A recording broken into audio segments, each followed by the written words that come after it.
Don Rafeal Brasil. I think I finally got a decent intro for the third time.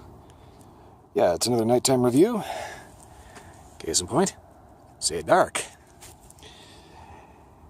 Alright, so it's kind of a pain in the butt trying to get this actually started, just because of the fact that, first off, I had my flash stuck on manual. That was a bad idea. Stuck on auto, not audio. I've had kind of a mic thing going on in my head, so I'm stuck on audio. Anyway, sticking the flash to auto was a bad idea because that overexposed everything.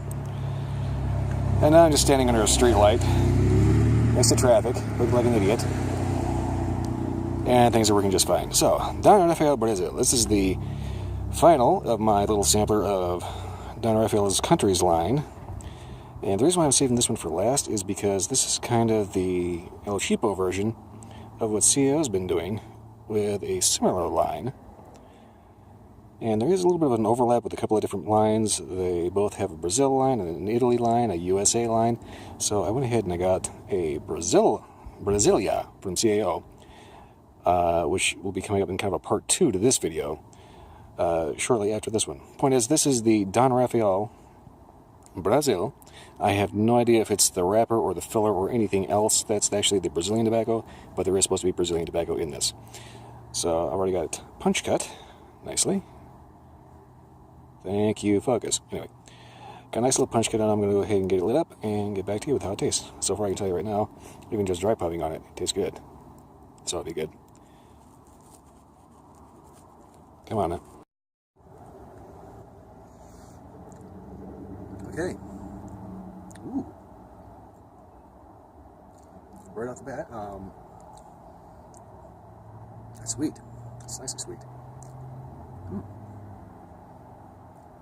Kind of place has almost like a vanilla-ish kind of cinnamony. Very light, a little spicy. Here comes a car. So anyway, yeah, this is the Countries line, and it's the last one I've got in that little sampler pack that I had. The reason why I was saving this one, like I said before, is because I'm trying to compare this cigar, which near as I can tell costs maybe like $1.50. My brain's a little on the half-wired wrong side right now, so I was going to compare this one, which maybe costs $1.50, to the CAO Brasilia, which I paid $10 for. So we're going to find out if the El Cheapo and the super expensive are even remotely comparable. Hopefully, yes, but for a $10 cigar, I would hope to see a little more what my money's worth on that CAO. I need to figure out how, what I'm actually going to say and how I'm going to say it.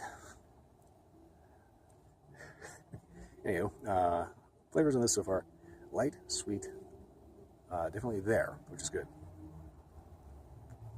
That's one of the problems that I've been noticing with this whole Countries line from Don Rafeal is they have a tendency to have kind of an odd bitterness at some point to another. And some of them are so light you can barely even taste them. This one is good. Not very descriptive, but it's got a light sweetness to it, and I like that. I'm going to go ahead and smoke this down to about an inch, though, and hopefully avoid the traffic and everybody walking the dog. I'm trying to screw up my video, and I'll get back to you after an inch.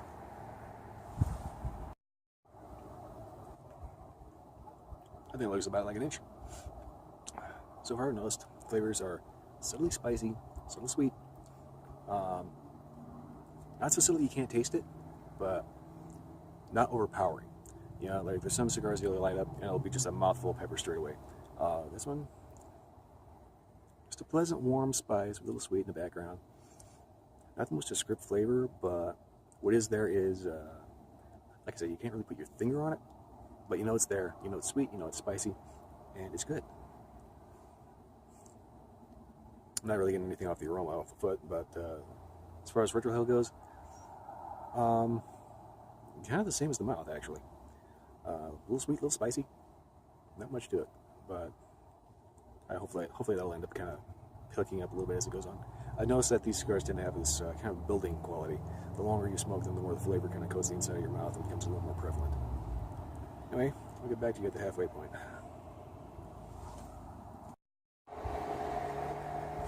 Not quite the halfway point, but the ash just fell off.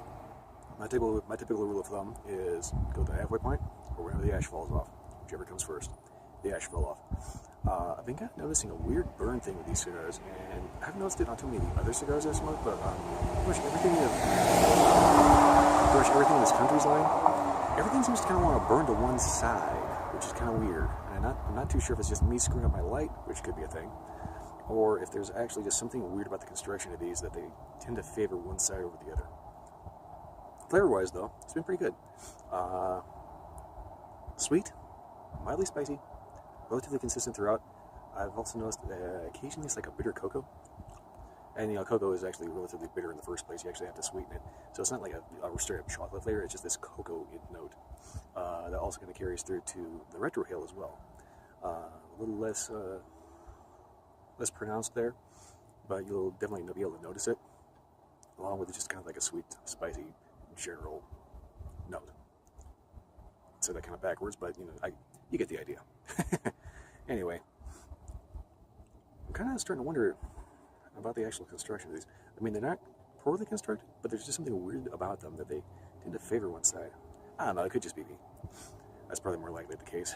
Anyway, you can see where the band is. I'm going to go ahead and get down to, well, maybe where that first band is. Get back to you with an update then.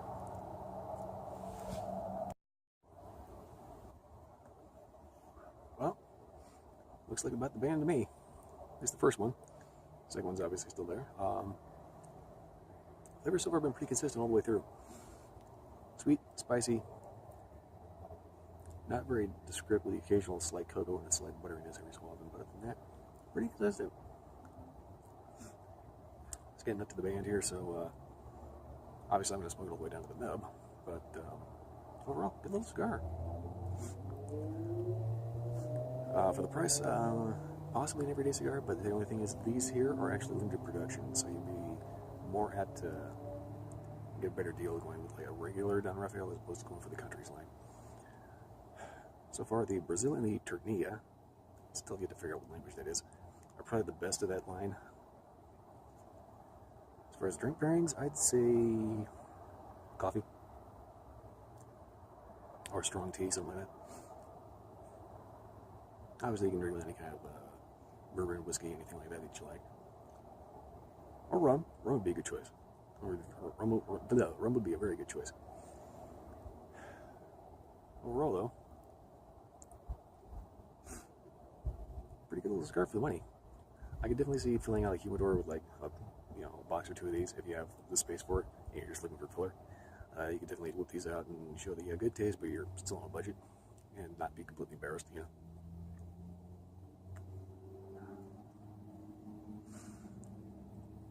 Yeah, I'm going to go ahead and get my money's worth out of this because it's starting to kind of wash out.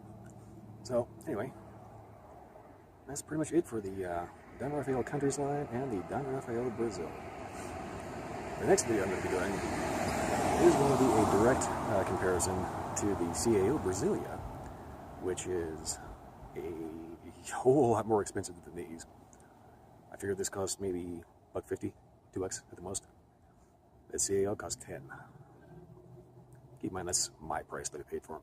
Prices are going to vary depending on what state you're in, what your local laws and ordinances and all that other garbage are, what your taxes are, etc., etc. So, anyway, that's pretty much all I got for this. If anything does change, I'll go ahead and leave a notation or something. Other than that, yeah, if you like this video or any other video, like, subscribe, leave a comment, and tell me if you can figure out exactly where Ternilla comes from. Other than that, that's pretty much all I got. I'll see you next time.